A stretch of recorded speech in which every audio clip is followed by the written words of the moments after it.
ওই যে ক্লাসগুলো করছিলাম প্রথমে স্যাররা যেভাবে মানে কেয়ার করেন আমাদের, এরকম কেয়ার আসলে আমি কোনো জায়গায় পাই নাই, টু বি অনেস্ট।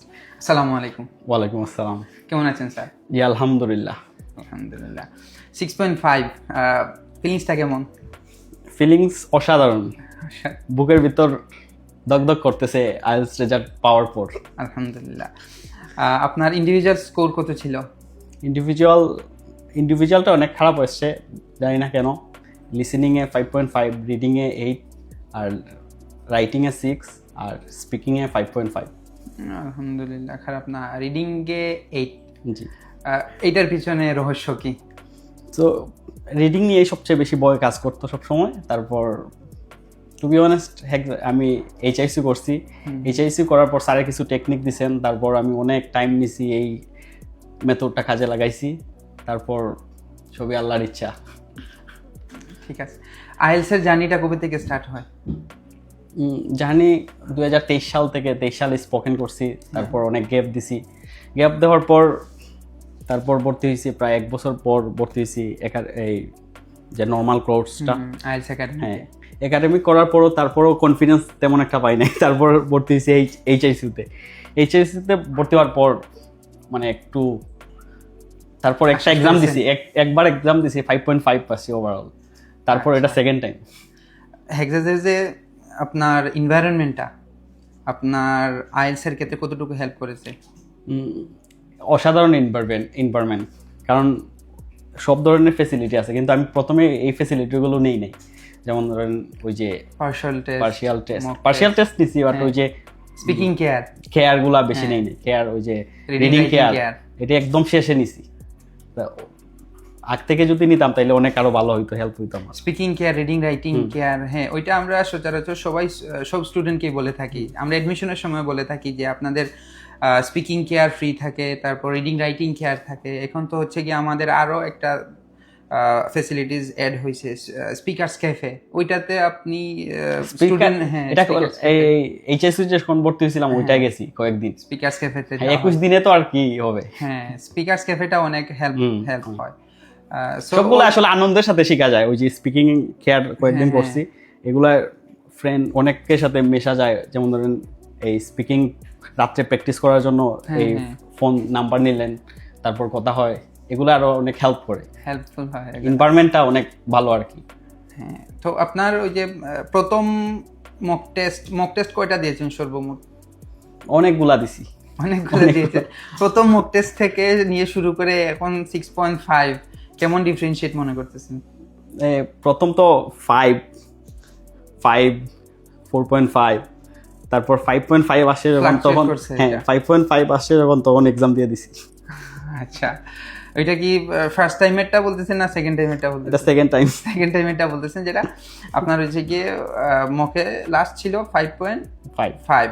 আচ্ছা, আলহামদুলিল্লাহ। বাট এখন হচ্ছে গিয়ে মেইন এক্সামে আসছে 6.5। এটাও সাধারণ। আর আপনার এক্সামের আগে আপনার কেমন প্রিপারেশনটা ছিল? রুটিন কি কোনো করছিলেন বা? স্যাররা কিছু রুটিন এইচএসসি করার পর রুটিন দিছিলেন। এটা তো মানে মাইনা চলা অনেক কঠিন ছিল, বাট চেষ্টা করছি যতটুকু পারা যায়। ওগুলা মানে কেমন আপনাকে এফেক্ট? অনেক হেল্প করছে। আর কনফিডেন্স তেমন, যখনই এক্সাম দিতে যাই মানে কনফিডেন্স পাই না। তারপর ভাবলাম যা হবার হবে, দিয়ে দিই এক্সাম। তারপর দিয়ে দিছি। তারপর আলহামদুলিল্লাহ চলে আসছে একটা রেজাল্ট। ফ্যামিলি সাপোর্টটা কেমন ছিল আপনার? ফ্যামিলি তো অবশ্য সব সময় সাপোর্ট করেন, বলছেন একবার না পারিলে দেখো শতবার, যতবার ইচ্ছা তুমি এক্সাম দেও। ফ্যামিলি মানে সাপোর্টটা খুবই ইম্পর্টেন্ট।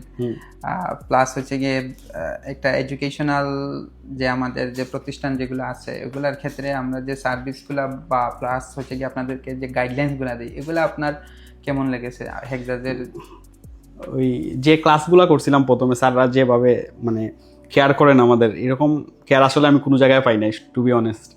এই বিশেষ করে অফিসার স্যার অনেক হেল্প করতেন।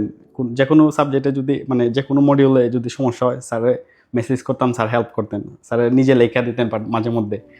সো এইসব জিনিস আসলে অনেক ইন্সপায়ার করছে এইচআইসিউতে ভর্তি হওয়ার জন্য নেক্সটে। সো সব মিলে